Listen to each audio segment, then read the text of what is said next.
Voilà une dernière fois qu'on peut vous souhaiter la bonne année en 2007. Alors, bonne année.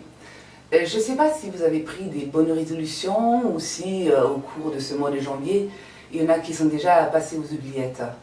Personnellement, j'ai pris une résolution, ça serait de résister. Exister, c'est résister, on dit, non? Mais personnellement, je voudrais surtout résister à tous ces discours mensongers contre les migrants prononcés par certains hommes et femmes politiques. Ici, dans la paroisse où je suis pasteur, on accueille des migrants.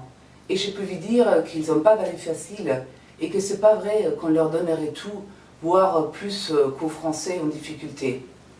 Mais il y a aussi plein d'autres choses auxquelles il faut résister dans la société, mais aussi dans notre vie personnelle.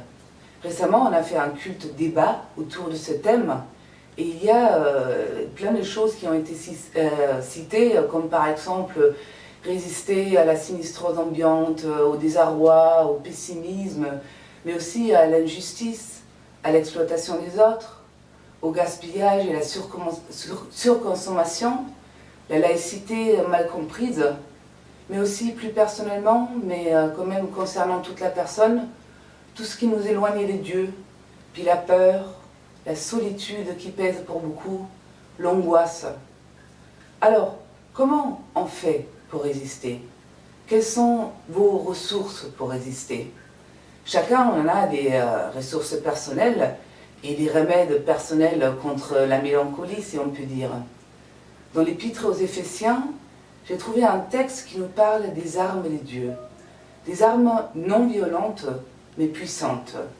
Alors, dans ce texte, il est écrit « Ainsi, dans les mauvais jours, prenez les armes de Dieu, vous pourrez résister, et après avoir bien lutté, vous resterez debout. » Quelles sont ces armes?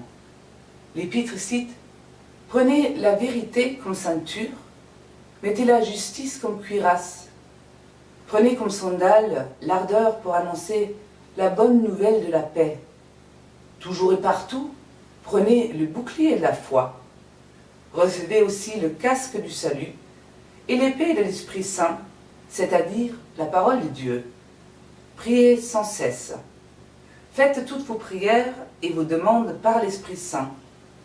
Soyez bien attentifs et priez toujours fidèlement pour tous les chrétiens. » Avec ces armes puissantes mais non violentes, vous serez bien armés pour cette année 2017. Bien armés pour choisir la vie. Bonne année!